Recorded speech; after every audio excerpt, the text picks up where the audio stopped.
how would you suggest that listeners know whether they're eating the good stuff versus stuff that looks like the good stuff? Eat weird food. And I go to the farmer's market, I'm like, what is that? I never see that before. I'm going to eat some of that bitter melon, or what is that fruit? And I'm sort of always trying to eat weird, strange food, because the more wild, the less commercially raised it is, the more weird it is, the better it is for you. You're listening to The Human Upgrade with Dave Asprey.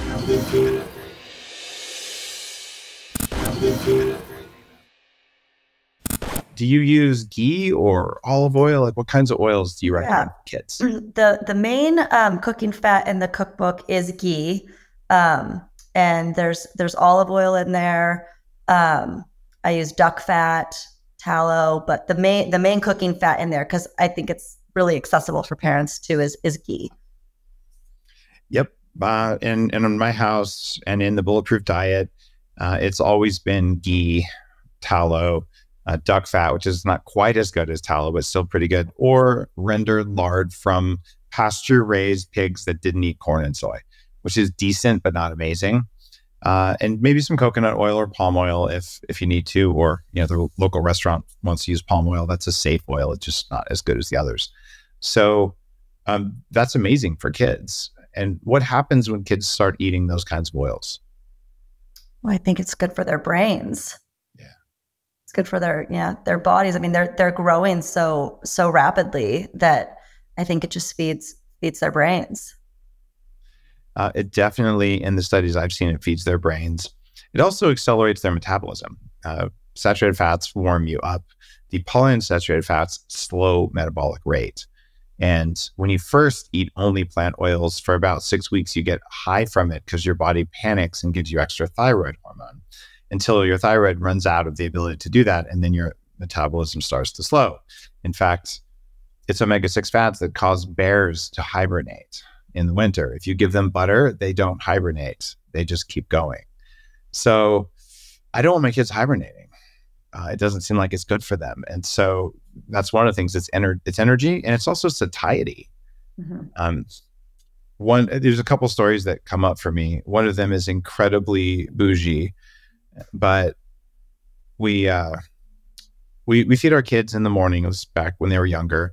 It was avocados and smoked salmon for breakfast, because smoked salmon from Costco, you can get sockeye salmon. It's actually surprisingly cheap, more expensive than bologna, but not that much more expensive.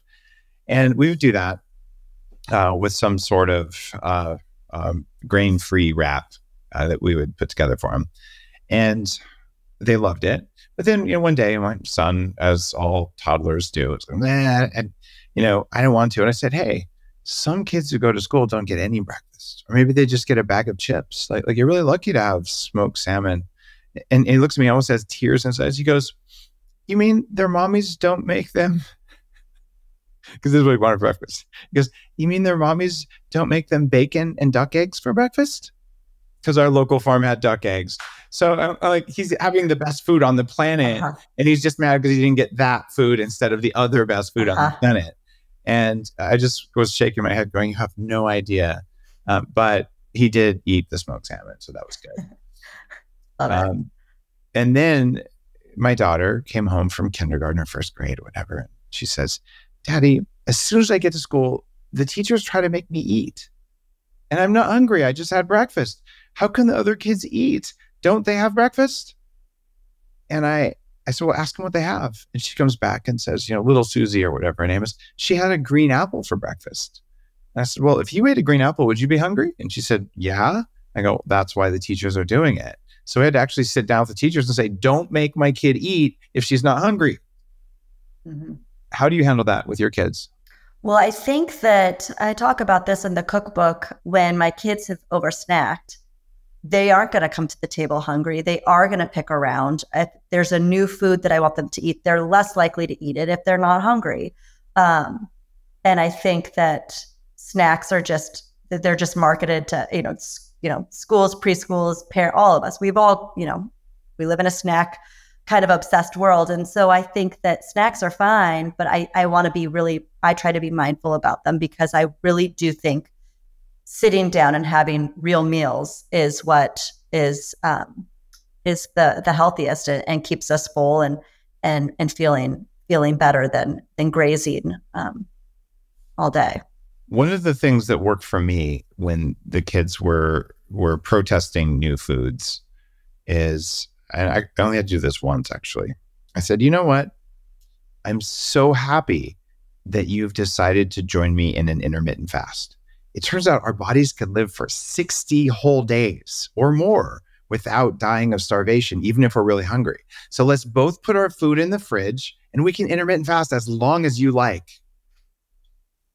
And instead of the normal thing, which is parents, we innately feel that like we are starving if our child is hungry, because we're wired by Mother Nature to make sure our kids eat. Like it's a very deep, visceral parental response, but it's automated in your body's operating system. And when I said that, my son just looked at me, fine. And then he ate and he never pulled it again because they eat what we eat. Mm-hmm. The downside though is we go to a restaurant, there's no kids menu. It's expensive. They look at the kids menu and they're like, what is this crap? Like, are you serious? You know, macaroni and cheese and fish sticks. Like we would feel our tummies would hurt if we ate that. We're not going to eat that because they have eaten it once or twice and their tummies hurt and we're done with that. So it is expensive. You go out to eat, they eat the salmon or they eat the steak because that's what they have at restaurants that's edible. And all this, you know, lasagna with whatever chemicals in it, it doesn't work. Everyone's hungry or gets a headache after they eat that. It's, you know, it tastes good, but it's not a good choice. So yeah, it's quite expensive, but that's why we eat at home a lot. Yeah. And I say that a lot too. Like the cookbook is marketed as kid food but the recipes they're family recipes. Therefore it's adult food, kid food. It's the same thing. And that's what I had to market the book, but like, I want this to be for parents. Like we have to eat the same foods as our kids because we're modeling what we, you know, want them to be eating. So they need to see us eating the foods that we want them to be enjoying. And they're not the exception. I think at the dinner table, it sounds exhausting to be cooking 2 different meals anyways, but I want my kids to see us enjoying the foods that with them. How many dishwashers do you have? We don't have a dishwasher. Holy crap. You know, a farm and no dishwasher? Are you a masochist? Yes. We do not have a dishwasher. We have, we have a small house, small kitchen. I'm actually at my friend's house right now because my house is too crazy to be doing an interview but no. With 2 small kids, I get it. Yeah. But yeah, no, we do not have, we have a dog. So he's similar. Yeah. So he does a lot of the cleanup, but no dishwasher. Wow. So one of the things that because we're doing 3 meals a day, usually with the kids, and it's just too many dishes. So I lobbied very hard to get a second dishwasher put in, and it changed our lives. It saved at least 45 minutes a day. That's because awesome. You just set the table out of one dishwasher and clear it into the other. And oh my God, it was literally so much more quality time with the kids. But our dogs don't eat people food because when they do, they fart all over the place and it didn't work for them. So they just eat raw meat and they're much happier. So yeah, our dogs don't have the best diet, but yeah, no dishwasher. So there's a lot of dishes. Yeah. But I've gotten efficient. I've never had a dishwasher, so I don't know the difference. All right. Maybe that's it. Hats off. That's impressive. I thought you were going to say you had 1. I was going to upsell you on 2, but wow. Yeah. It does become, for a lot of parents though, especially if you have a normal job with a normal commute, the amount of time it takes to do food prep, even if you're not doing like the crazy vegan thing I used to do where it's 2 hours of soaking and blending and sprouting and all that crap, it can be just overwhelming. So what's the fastest recipe in your book? Oh gosh, you're putting me on the spot. The fastest recipe. I mean, eggs. I think, that's sort of my lazy dinner is, doing some sort of an omelet or a quiche, just, quick stovetop eggs, which I have in here. But I do a lot of, I call them just like pancakes, but like these 2 ingredient pancakes where it's eggs and either meat and you can dollop it with some, yogurt or some herbs on top. But I kind of do these little blender meat or vegetable pancakes with eggs and just fry them up. And that can be a meal with, a little side. But the recipes all the recipes in the book are are catered towards busy parents because I'm there. I don't want to be spending out, but but you are cooking. They are still recipes. You are still cooking, but they are with busy parents with jobs in mind. It's so tempting to go to Uber Eats or somebody and just have some seed oil soaked, slightly cold restaurant food sent to your house that's expensive, and you feel like you're saving time. And then you realize your trash can is full. You got to take the trash out, and you had to tip the delivery guy. And you just realize you didn't save time when you did that. And when you become efficient in your kitchen, which parenting drives kitchen efficiency in a way that's insane. When you do that, like, oh, I cooked the entire thing in one pot. We did a lot of soups. I love the omelet thing. It works really well. And we throw the veggies and the meat in the pan, saute them a little bit, take some blended, raw egg stuff and pour it on them. And there you go. Like it's an actual protein and fat rich, healthy meal, unless you're allergic to eggs, which a lot of kids are these days. So I love that. It's one pan or maybe two if you have to do two at a time. So I love that you put that in the cookbook. And there's a lot of sheet pans and sheet pan meals in the cookbook as well. So it's kind of same idea. One pan and in the oven and just got to chop a little bit. But yeah. It's totally manageable. By now, you've probably figured out that taking omega-3s every day is a really good idea if you care about your cardiovascular health, how your brain works, and even how your eyes work. And quality really matters in fish oil supplements. And that's why Puri stands out. Puri's O3 is third-party tested, certified by the Clean Label Project and IFOS. Puri runs all of their supplements, including their O3 Ultra Pure Fish Oil, through lab tests for more than 200 contaminants, and they publish all the results online, so you know what you're getting. That transparency means that you can have peace of mind, and you don't have to worry about all the bad stuff that can be in fish oil supplements. Right now, you can get 20% off site-wide, including things that are already discounted, like subscriptions. That'll knock almost a third off the price of fish oil that you really want to take. Go to puri.com/Dave. That's not spelled the way you think. It's PUORI.com/Dave. Again, that's PUORI.com/Dave. 20% off. And this is really good, really clean, ultra pure fish oil. Why does it take up to 30 exposures for a baby to get used to a particular food? So this is what I learned from a feeding specialist, a child feeding specialist. And I think that, and most kids, it's not up to 30, but it can take up to 30 exposures. And I think that kids, there can be a fear around a new food or what it looks like, what it feels like in their mouth.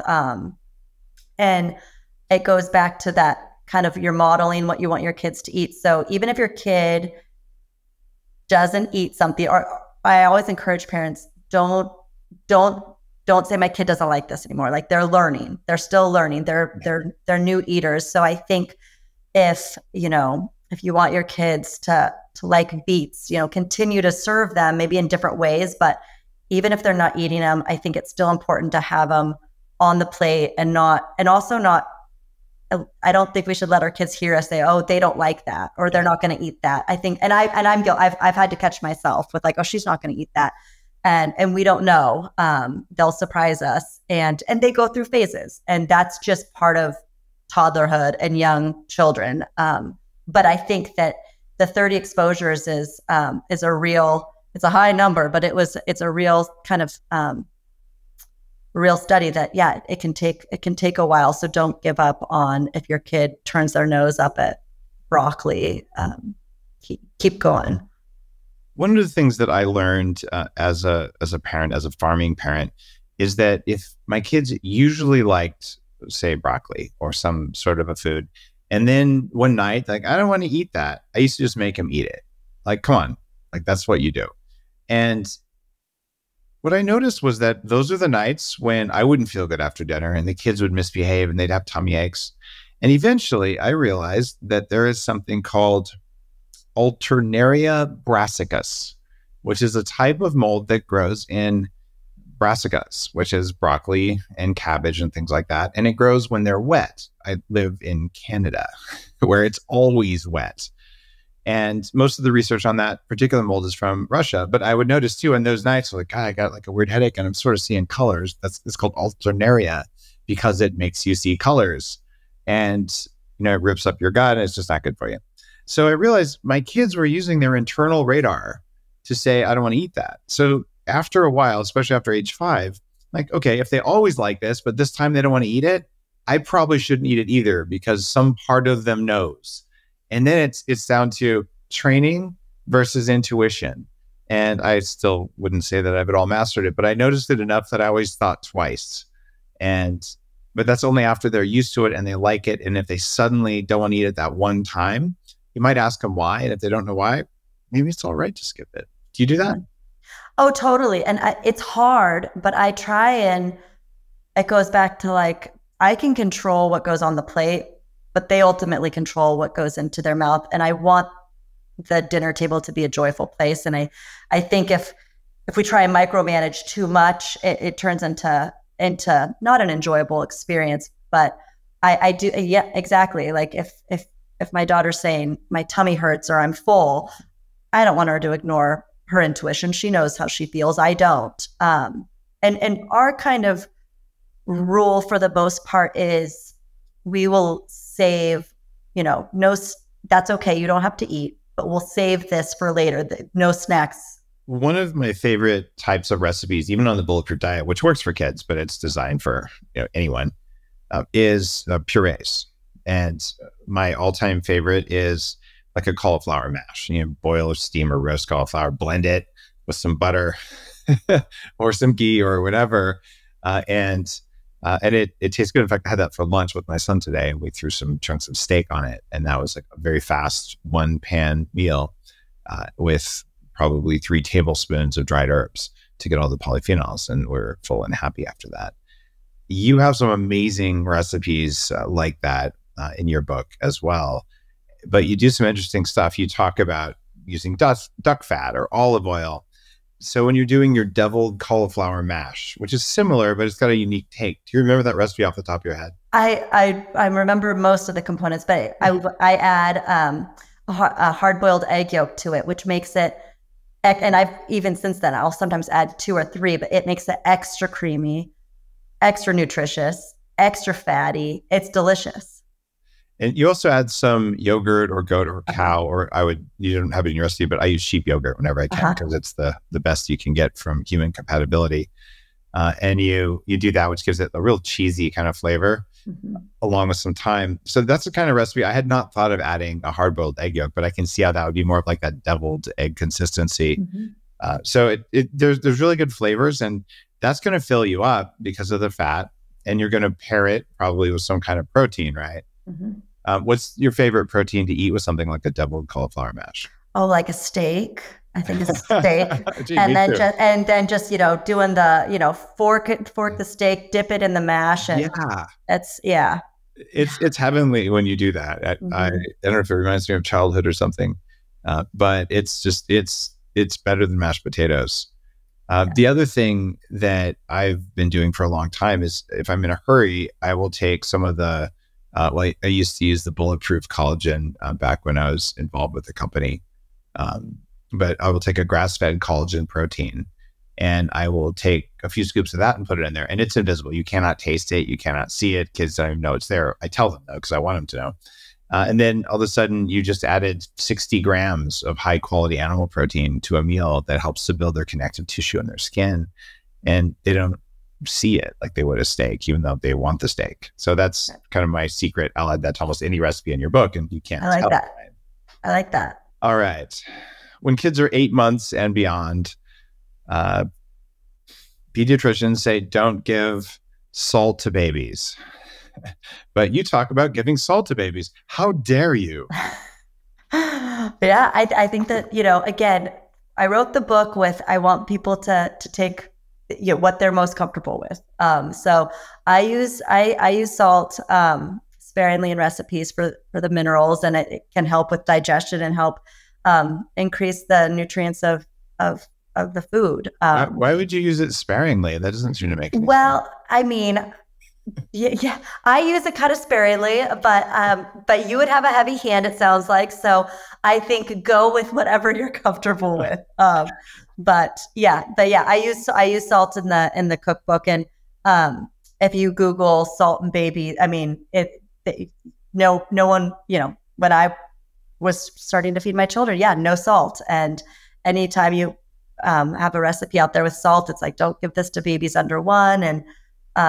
And just through my own kind of reading up on it, I just, agreed to disagree. What did you find in your research on salt and digestion in babies? Well, I like the cookbook that was the most inspiring to me, or the book, was Nourishing Traditions by Sally Fallon. And it really is. And I give her a lot of credit to making me feel more confident as a mom in the choices that I was making in the kitchen for my children. And she kind of gets into the talking about salt and children, and I kind of felt more comfortable than not. Almost 20 years ago, when I was running Palo Alto's first anti-aging nonprofit education group, before I started the biohacking movement, I gave this really carefully researched talk on salt and the history of why we decided salt was bad for us. It's not. We used to eat about 20 grams of salt a day because we didn't have refrigerators, and all of our meat and all of our fish was salted. And it did not cause high blood pressure. It did not cause problems. It gave us a ton of minerals. And so our salt consumption has dropped so much that if you were to follow the FDA's guidelines, and why anyone would listen to them after the last 3 or 4 years, I don't know. But if you still followed their guidelines and had less than 2.4 grams of salt a day for an adult, that is so low that it increases your heart attack risk. Because when sodium is too low, it increases stress, which increases a hormone in the blood called rennet, which increases heart attack risk. But if you were to instead have 4 grams, or when I do 8 grams a day for my body weight and to keep my blood pressure where I want it, it completely changes your digestion, changes your life. And if you're on a keto or a carnivore diet, you need even more. So the idea that your baby is supposed to not have salt, even though salt helps with the stress response, no, you probably don't want to have a heavy hand of salt, but you do want a little bit of salt because we're made out of salt water. And how's your baby supposed to hydrate if it doesn't have a little bit of salt? So that advice is absurd. It's wrong-headed, and it doesn't make any sense. So the idea that somehow babies are little aliens that don't need normal nutrients, a lot of that's overblown, but don't give your little babies honey, right? That seems like that might be a problem. Right. If you want to extend your life, you got to take into account your health, your fitness, and how you look. Armra colostrum does all of those things. It's a bioactive whole food, which means it works with your body to perform better. That means it can help your body fight everyday threats, things like junk food or toxins that form in your gut or that you get from the world around you. One of the ways Armra colostrum works is that it helps your stomach be less bloated, and it keeps your gut lining strong. It helps your body absorb nutrients better, can help to balance your blood sugar, and to burn fat. And check this out, Armra colostrum can help you grow hair, and it can improve the appearance of your skin. So you look younger, you feel better. Give it a try. Try armra.com/Dave and get 15% off your first order. They've sold out multiple times. I take this almost every single day, and I bring it with me when I travel because you can feel a difference. The power of regenerative agriculture, starting with the seed and the farm and the soil, to produce more nutrient-dense food that's better for you, that is actually more profitable for the farmers, that conserves water, that eliminates the need for agrochemicals, that helps to mitigate climate change and drought and floods, and makes the farmer 20 times as much money, and at the same time draws carbon out of the atmosphere, puts it in the soil where it belongs. I mean, 1/3 of all the carbon today in the atmosphere from climate change, 1/3 comes from soil erosion, from the loss of organic matter in the soil as a result of over-tillage and the use of antibiotics on the soil. What I mean by antibiotics, like glyphosate, is a microbiome-destroying compound that's used on the soil. It's on 70% of all crops. It's the most abundant agrochemical used around the world. It's like hundreds of millions of pounds of this stuff every year, billions of pounds. I think it's ridiculous the amount they use. Mark, if If I wasn't already taken, I think I'd want to marry you. I know. We have a bromance going on here. But like what you're saying, yeah, it's why I live on a small farm. It's why I'm building soil. It's why I eat what I grow. And it makes such a difference. And you can see where the animals poop, the plants are twice as tall. And I put it on my Instagram channel. I'm like, look, do you see this line right here? That's where the fence was. This is where the sheep poop. This is where there is no sheep poop. And we want to fix the planet. You know, Elon Musk is saying I'm going to spend $100 million on carbon capture. I'm like, it's called farming done right. Yeah, that is the biggest carbon capture we can have. And it makes you live longer and healthier, and you eat the stuff that comes off that land.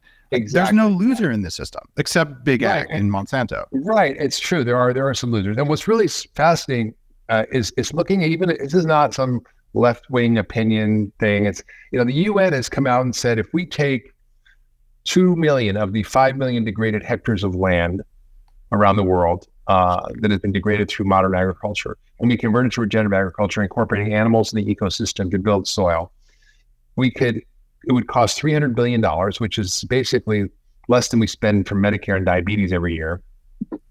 And also, we spend $3.7 trillion in America, direct and indirect costs for obesity and diabetes, 3.7 trillion. We're talking about 300 million could convert 2 of those million hectares of land into regenerative agriculture, would stop climate change for 20 years, giving us more time to figure things out. And it would produce better food, more food. And the thing is, people understand is like, well, we could be all vegans to save the planet and then climate change. And factory farming is an abomination. It's bad for the animals. It's bad for humans who eat them. It's bad for the planet. 100%. We should ban them. They should be no longer on the planet. We should get rid of every single one. I was just talking to my friend Kelly Brownell. He said there's like 69 million chickens and 30 million hogs in like North Carolina, this one county, and it's just so toxic and polluted. It's horrifying. Yeah. But that does not mean that done in the right way, according to ecological principles, incorporating animals into an overall ecosystem on a farm is a bad thing. In fact, it's a necessary thing. And then you could literally stop climate change for 20 years, giving us runway to figure things out. So we really need to move in that direction. And under the Biden administration, they've now talking about creating an initiative around regenerative agriculture. I've been working with the administration and trying to get farmers and others involved in communicating these ideas. And I think there's a real openness to it. And what's interesting is when you do that, when you eat in a way that is choosing, and by the way, there's very few regenerative farms out there. So you really need to hunting seriously gather for these places, but they're out there and they're resourced in the book. But the more people ask for it, demand it, encourage it, more people shop at farmers markets, go to their community supported agriculture, buy online from regenerative farmers like Belcampo or Mariposa Ranch and others. Yeah. And I think Gabe Brown, I forget the name of his regenerative product company, but he's got a great regenerative meat service as well. If you do that, you start to move the market, right? You start to move the market, and you see what's happening with all these health brands. It's really driving the marketplace. That's why General Mills and Danone have literally funding millions of acres of regenerative farming in America, which is really exciting to me. And maybe say it's greenwashing, but I don't think so. I think they recognize that their supply chain is threatened by the way we grow food, and so they want to keep having the raw materials. Walmart did the same thing a while ago. They said, we want more organic stuff. And if we bought as much organic cotton as we want, we would buy more than is made in the world. Therefore, we have to change the world to make the stuff we want to buy. That's right. So the power of big business is to realize we won't buy industrial animals that deplete the soil, and we won't buy plants grown on depleted soil. They will have to stay in business, do what's right for the planet and what's right for us, which is make food that's worth eating. Absolutely. And Walmart is the biggest organic grocer in America. Right? People don't know that. So one, it regenerates the health of the planet and the soil and the animal. It's all good on that one. But what's even more interesting is the role of this type of farming in generating much more nutrient dense food for us humans that has these phytochemicals that literally can reverse disease and produce food, real food, that's good for us and good for the planet.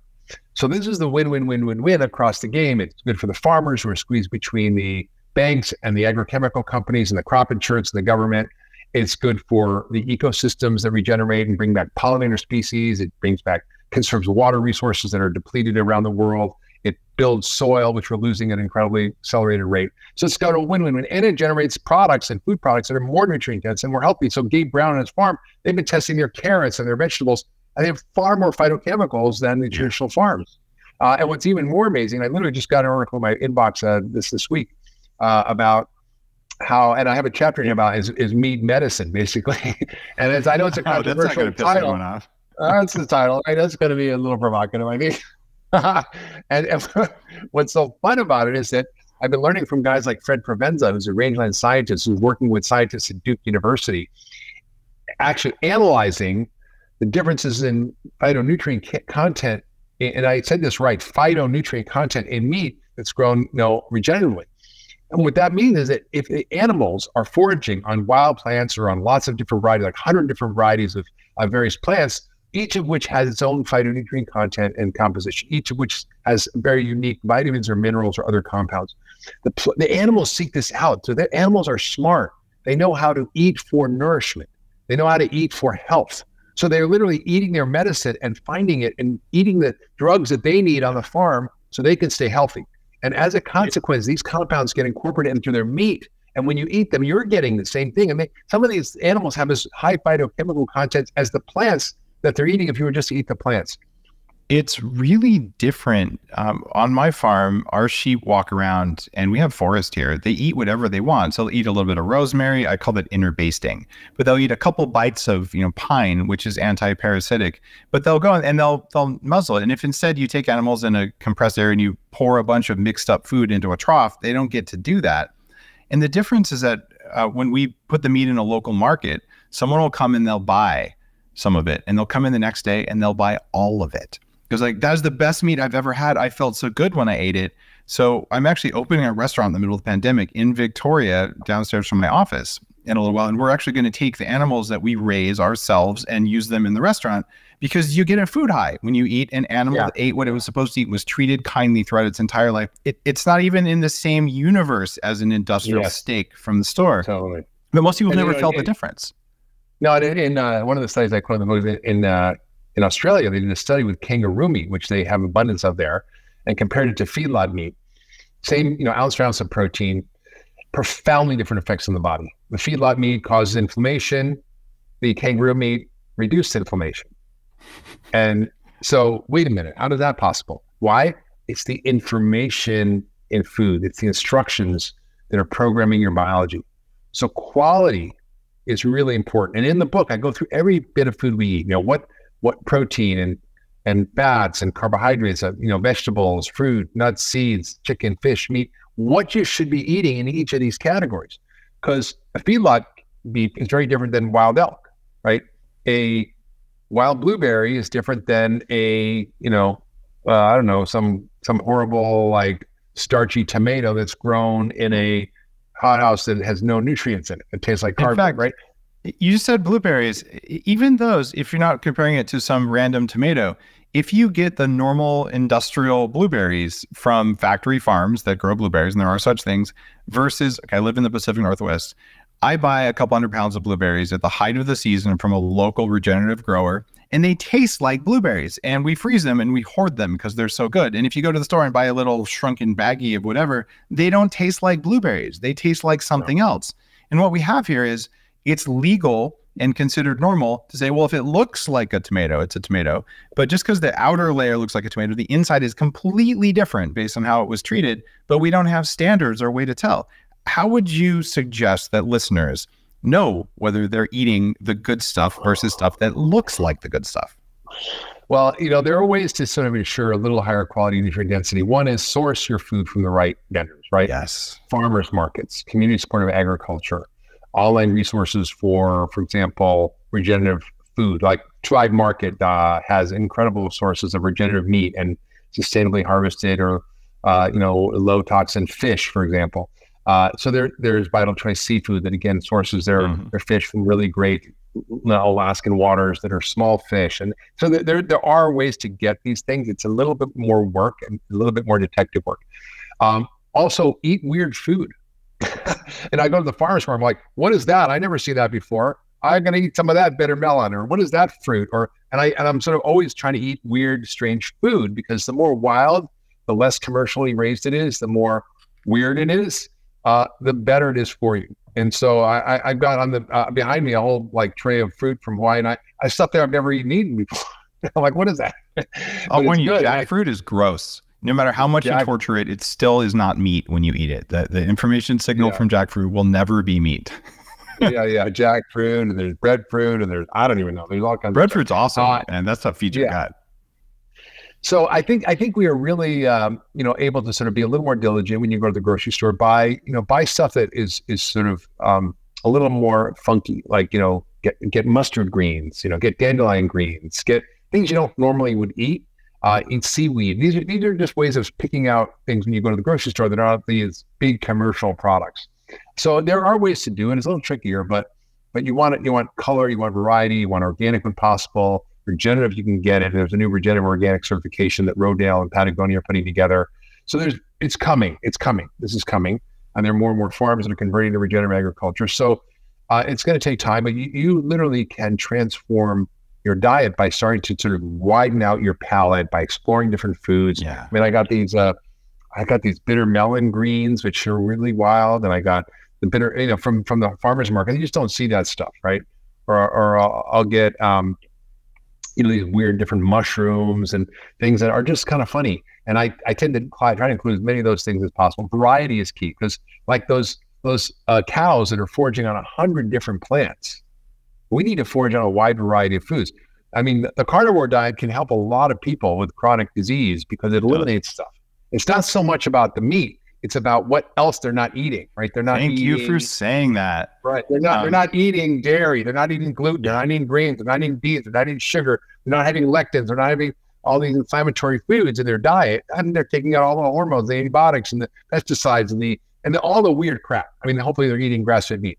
But, it's like, yes, but it may not be the meat. And then long term, it's going to be a problem. I'm with you. Long term, it's going to be a problem.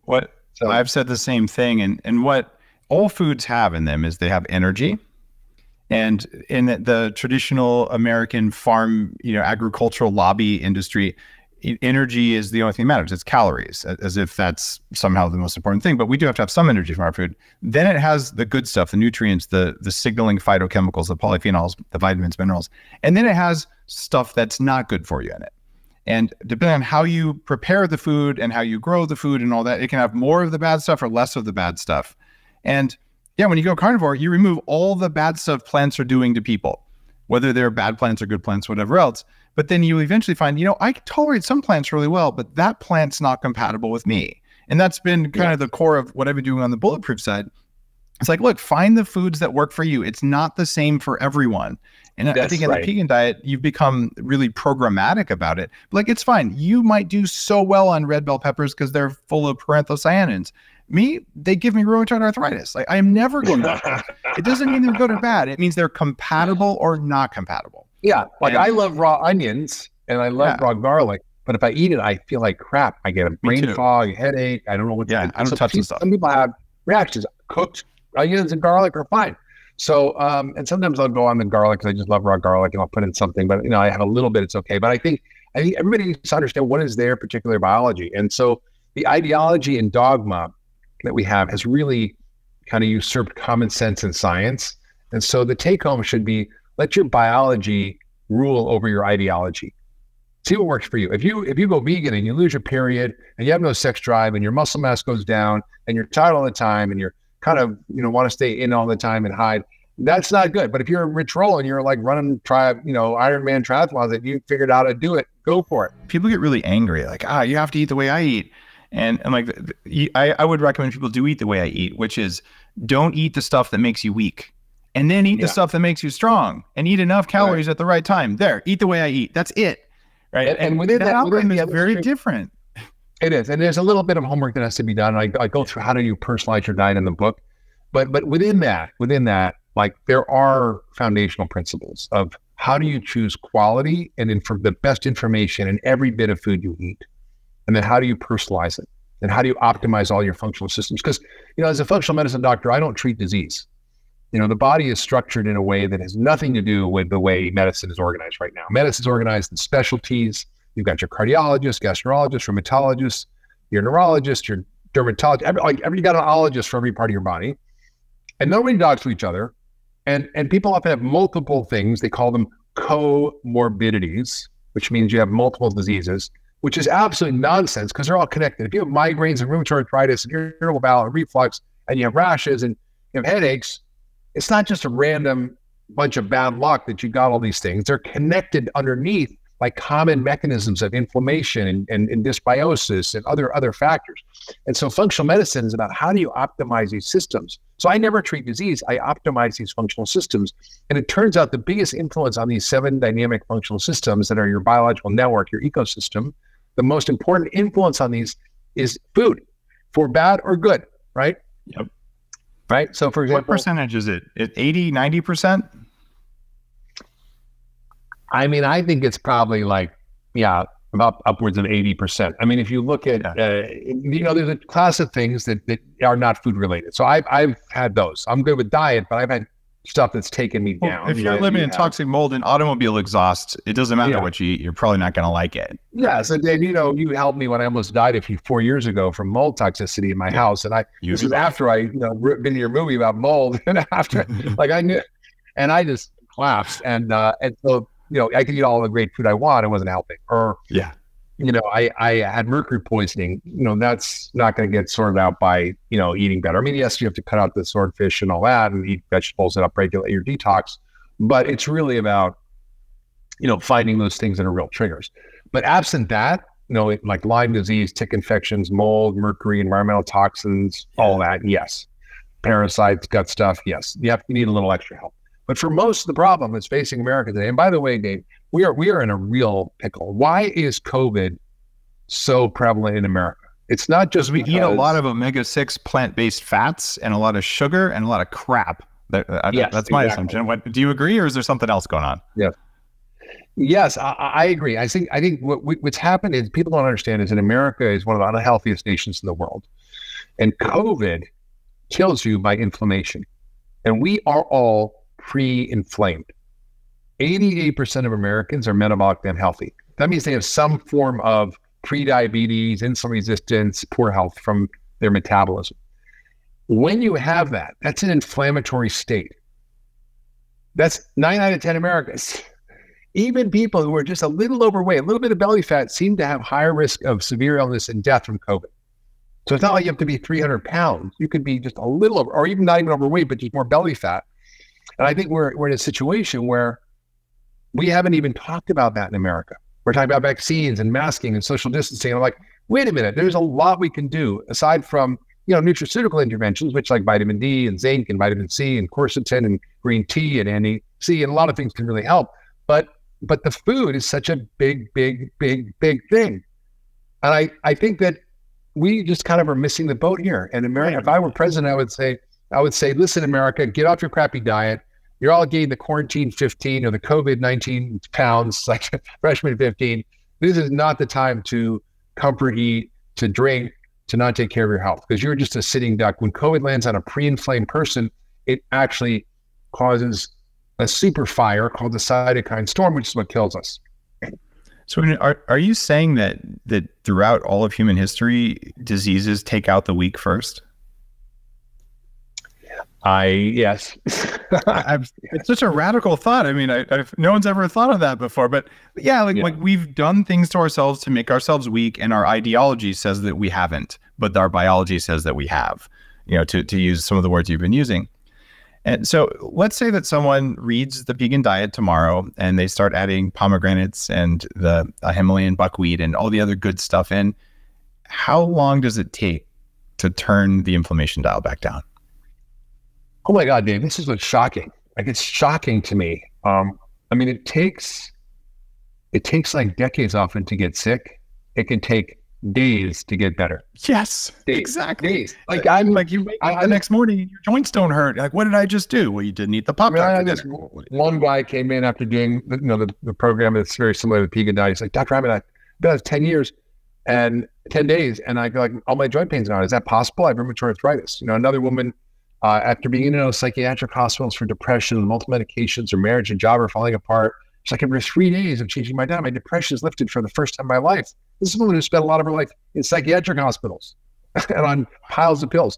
Another woman came to one of our shared medical appointments at Cleveland Clinic who had type 2 diabetes, heart failure, and hypertension, and she had multiple stents, and she had this, and she had kidney failure and liver failure. I mean, it was like a mess. She was on her way to a heart transplant and a kidney transplant. 3 days she was off her insulin. 3 days. 3 months she was off everything.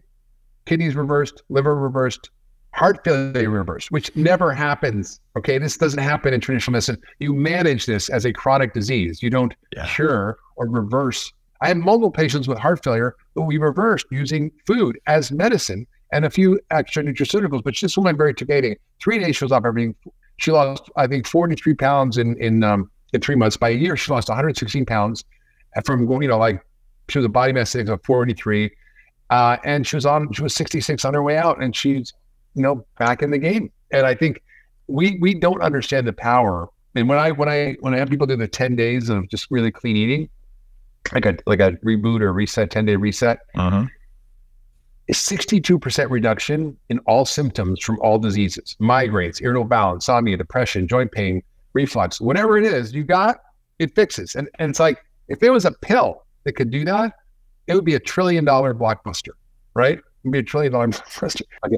So I'm willing to use whatever it takes to help my patients. I don't care if it's exercise or exorcism.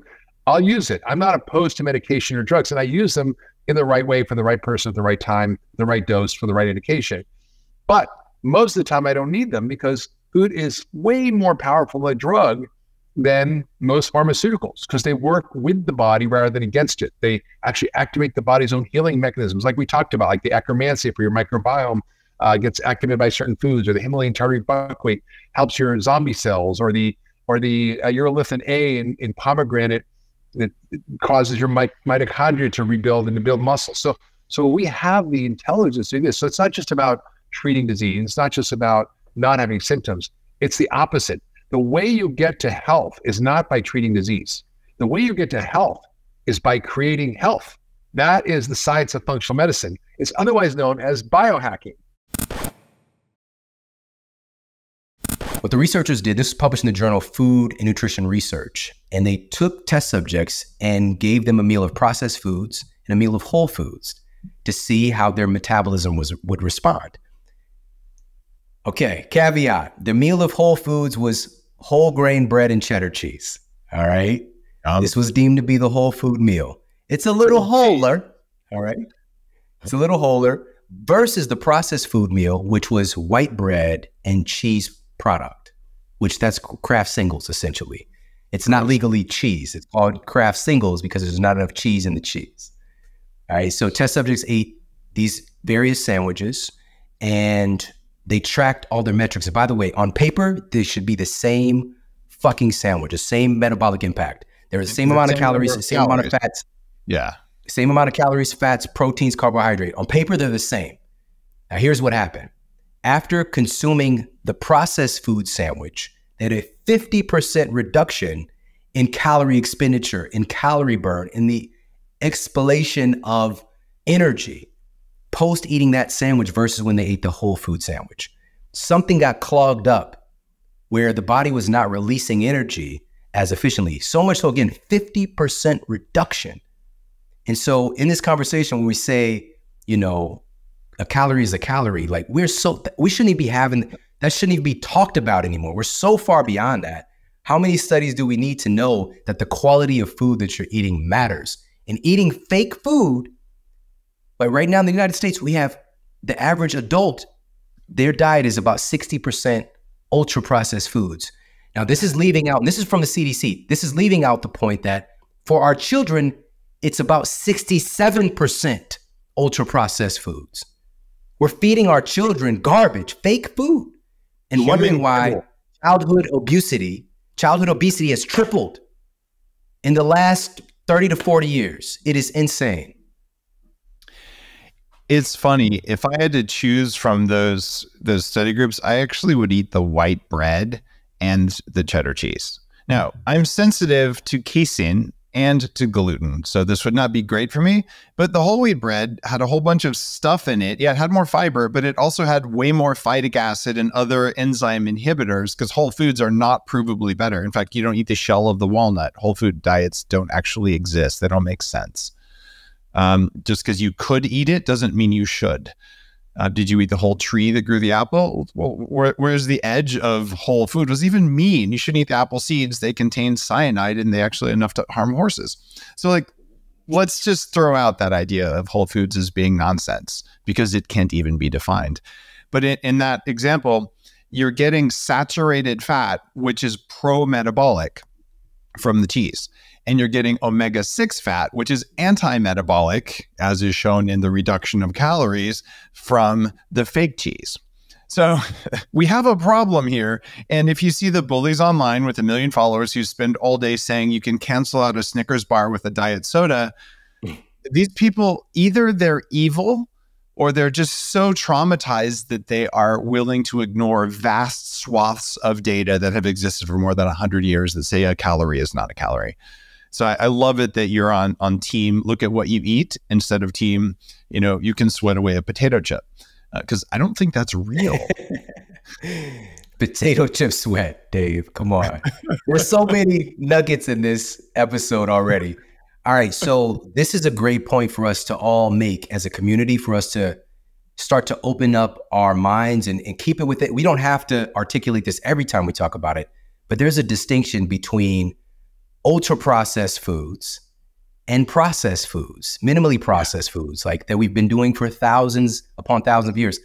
Extra virgin olive oil, thousands upon thousands. It's in biblical texts and all these different ancient scriptures. It's engraved in pyramids. All right. This has been around a long time. How do you do it? You crush olives. It's processed now. Cold processed. If it's done correctly, it's a cold processing. And now we have something, researchers at Auburn University found that oleocanthal-rich extra virgin olive oil is one of the few foods that helps reduce neuroinflammation. It had some kind, they still haven't pinned down why it has this action, but it's acting upon the blood-brain barrier, helping to heal it, helping to repair the blood-brain barrier is the specific words that they used. Now, blood-brain barrier is what's getting damaged and allowing in this concept of a leaky brain, allowing compounds that shouldn't be in your brain into your brain and creating more neuroinflammation. And by the way, this was from researchers at Albert Einstein College of Medicine. And this is a huge topic, a big takeaway from today. What they found in their research was that neuroinflammation is one of the biggest catalysts in our obesity epidemic. They stated that inflammation in the brain, specifically hypothalamic inflammation, was creating more insulin resistance and leading to excessive amounts of body fat. And that excessive amount of body fat and insulin resistance was creating more inflammation in the brain. So it's creating this vicious circle that people are fighting, trying to count their calories and, Jenny Craig in it and still eating processed food and not getting out of that loop. Nobody's telling people that you have to reduce the inflammation in your brain in order to help the situation sort itself out more gracefully. What can we do? What would be considered a processed food, right? Olive oil is added to the mix. Not saying that this is the end all be all. I don't have a dog in the fight. I honestly I don't care if olive oil is great or not. But just based on the data and based on history, again, thousands of years versus canola oil that's made by Vinny in the factory like 40 years ago or whatever, Let's just err on the side of what we've been doing the longest and also not villainize the term processed food. Right? Because there's a big difference between ultra processed food, which is taking corn at some point, through the addition of various types of sugar, artificial flavors, artificial colors, it becomes Lucky Charms. All right. That is an ultra processed food. It's lost all resonance with anything that even came from the earth. And if you think about, is processing evil? Let me tell you about one of my favorite superfoods. So you pick it. Most people let it sit for 2 days in river water. Then you put it in the sun. Then you dry it in a big heater. Then you roast it. Then you grind it. Then you pour hot water on it. Then you extract it. Then you blend it with butter. And then you blend it with an extract of coconut oil called MCT oil that's made by fractionating the oil. And then you drink it. It's called bulletproof coffee. Right? That is processed all to hell, guys. And it works really, really well. And if you were to say in the very latest step, of the whole evolution of what I've been doing in coffee. You could do the danger coffee, where you have minerals that are layered into the process as well. It's processed. And so when you barbecue your steak, it's a processed thing, fire processed. So we can all just say processed isn't bad, ultra processed is bad, and some processes are better than others. And we can just be non-dogmatic and curious about it. And that's the approach in your book that you have, where it makes sense. And even olive oil, what you're talking about there, a new study, and I don't think it was the same one you're referencing, found that inside your neurons, they actually can make oleic acid, which is what's most present in olive oil, and that it's contributing to BDNF and neurogenesis. So it's likely that eating it, although that study didn't support eating it directly, probably helps. And we know hydroxytyrosol, which is the primary, most potent antioxidant in olive oil, may be a part of that. But like you said, I think fixing the inflammation in my brain, as a guy who had Asperger's and ADHD and OCD and toxic mold exposure, and now I'm on the board of Amen Clinics with Daniel Amen. Yes. Oh, thanks, man. But like, my brain was so inflamed, and it probably still is a little bit, but I think that's a part of my 100 pounds of weight loss, was fixing my brain. And no one's talking about that as a weight loss thing that I'm aware of, except for you. So kudos, man. Thank you. That's a very solid point. Hypothalamus is in the brain. Yeah. Thank you so much, Dave. And so, by the way, the hypothalamus, it's received the term over the years of a master gland. And what it really is, it's an integration point for our endocrine system and our nervous system.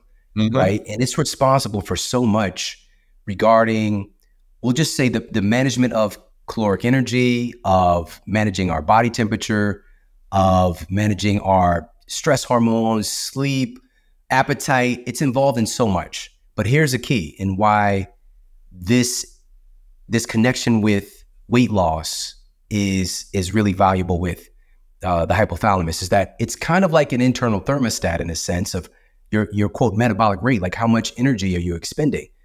It's not just because I have muscle on my frame. It's all integrating itself, that data, with the hypothalamus. It's important. And what if we have inflammation in this part of the brain and it's just not working right? Like, the data is just, everything is going to be discombobulated. What if we can stack conditions in our favor? And because I was talking with you today, I actually went and looked up head-to-head MCT oil versus LCTs. All right. This was in the book as well. Nice. This was a randomized double-blind study. This was published in the International Journal of Obesity and Related Metabolic Disorders. And they had participants on a reduced calorie diet that either included supplemental MCTs or LCTs. After the data was compiled, it was revealed that the group who included MCTs lost more weight, lost more body fat, and experienced higher levels of satiety. All right. Nothing else different in their diet. They're on the same diet, just the inclusion of supplemental MCTs. All right. So, like Dave said, there is something really remarkable about it. MCT oil is now $1 billion industry category, but the guy who did most of the research, and some of it came out actually after I started saying, look, you can feel it, you don't need the research, but a lot of the post-launch of Bulletproof research came from Dr. Cunnane at UC San Diego. He's the guy who came up with a study that showed 2 cups of coffee's worth of caffeine doubles ketone production. He's the guy who showed that C8 MCTs raise ketones more than the rest of the MCTs. That was 5 years after I launched. C8 MCT is working better, even though there was no study, but he proved why it worked better, because it was more ketogenic than the other ones. So what you'll find is that you can feel whether something works. All of this came about because in the 90s, this anti-aging group that I eventually ran in Silicon Valley, they found one paper and said, oh, coconut oil is more satisfying. So they re-imported coconut oil to the US because you couldn't buy coconut oil in 1992. It wasn't in health food stores. So they brought like 55-gallon drums in for their own use. And suddenly now coconut oil is a health food, whatever it was 30 years later. So we could feel it, but we didn't have the science. And what's happening now, and what you've got in Eat Smarter, your new book, is you've compiled some of this newest science like that. And you can say, all right, maybe you just felt something, or maybe there was a study, but if you feel it, your goal, as you said earlier, is, do you feel better? Do you have more energy? And do you look the way you want to look? So I love the blend of science and data that you're putting in the book. End result is, it's not, are you a study? It's, how'd you show up today? Yes, precisely. We haven't talked about thyroid, though. That's your other part of your book, which made me very happy. Talk to me about thyroid as a metabolic switch. Awesome. So we tend to say the HPA axis, right? Hypothalamic, pituitary, adrenal axis. But along this superhighway, there are a lot of other organs, and one of those being the thyroid. So it's in close, intimate contact with everything else in our bodies. The thyroid is very, obviously metabolically active, but because of its charge in a way, it tends to attract, and I'm gonna lean on you for this as well, a lot of environmental toxicants. A lot of environmental pollutants would find their home within the thyroid. And that's unfortunate, and why, again, we're seeing so much with thyroid dysfunction. It's just our exposure. And the best thing that we can do on that front, of course, is cleaning up our organs of detoxification. The liver, the kidneys are going to be super important in this and supporting your thyroid. We don't tend to think about that.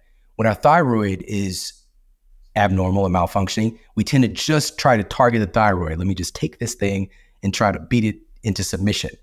When it's really about, what's happening upstream and downstream. And so, so it's a big role player, obviously. So having that data, kind of I don't want to put the hypothalamus in the governor position, especially I live in LA. So the governor position is a little sketchy. But, it has the ability to oversee a lot of things.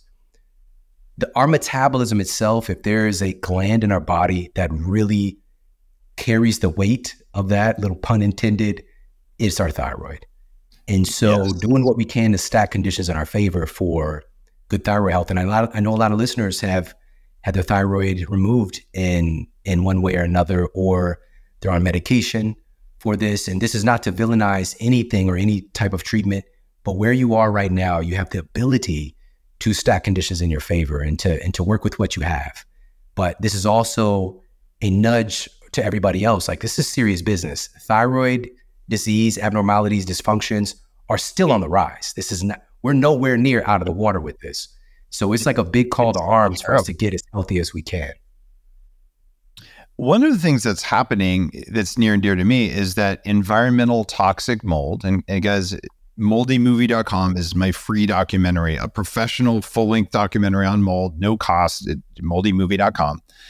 When you breathe these things, I don't know, maybe there's a hurricane that blows through and you get water damage. It triggers your body, not always, but a very meaningful amount of time, triggers your body to attack your own thyroid gland. It causes Hashimoto's thyroiditis, and it can sensitize you to gluten and casein and things like that. So if your immune system is going after your thyroid, which is your thermostat, that's one of these causes. Plus you get all these things that poison the thyroid, like bromine, which is in flour, and the other things you're writing about in your book, like fluoride. And you end up with, it doesn't work very well. I have been on thyroid replacement hormone, bioidentical thyroid, just like I've been on bioidentical testosterone because my body wasn't making it right. I've been doing both of those since I was 26 because I was that sick. There is no moral failing for having the hormones of a 25-year-old when you're 125. In fact, you will not make it to 125 if you don't. So there's no negative judgment. If you're over 40 and you haven't had a thyroid panel, you were doing it wrong. If you're over 40 and your thyroid isn't freaking perfect and you're not on thyroid hormone, you're probably doing it wrong. Maybe you can do it naturally with tyrosine and iodine, but it's okay. If, you know what, I'm just going to live a long time and feel great right now. I'm on a small dose of thyroid because that's what my body needed. Just do it. Like, you'll love it, and you'll keep the outer part of your eyebrows that I don't have because I was low on thyroid for so long. All right. What did I say wrong there, Shawn? Oh, man, it's so powerful, Dave. Thank you so much for bringing this up, because everything should be an option.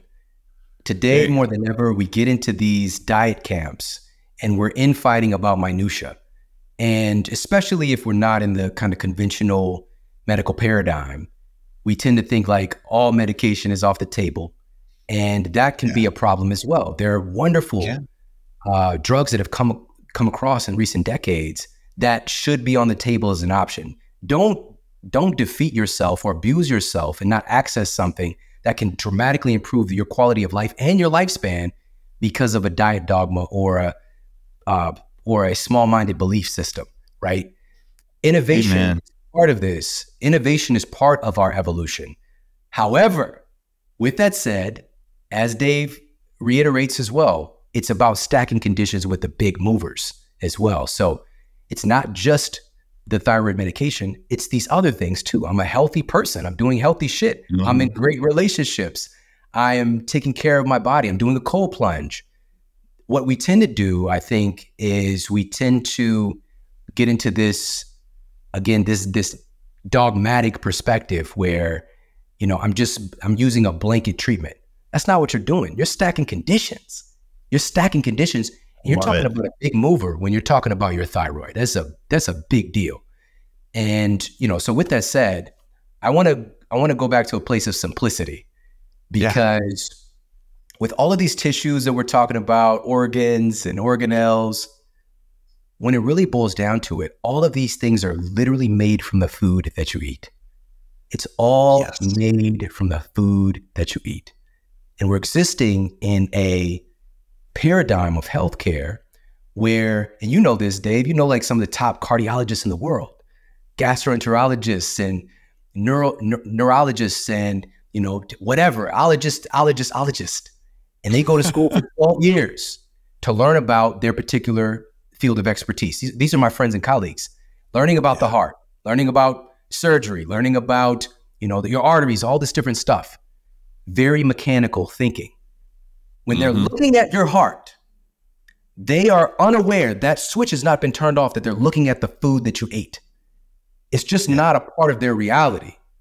Now, some of our friends and colleagues who've worked on themselves and really started to look outside of their conventional training, which takes food out of the equation, which is criminal because you're fucking made of food. You're literally made of food. Yes. And so to have that switch turned on, to see like my patient's arteries are made from the food that they're eating. Their blood within those arteries is made from the food that they're eating. It is required. It is square one for us to pay attention to this stuff. You're listening to The Human Upgrade with Dave Asprey.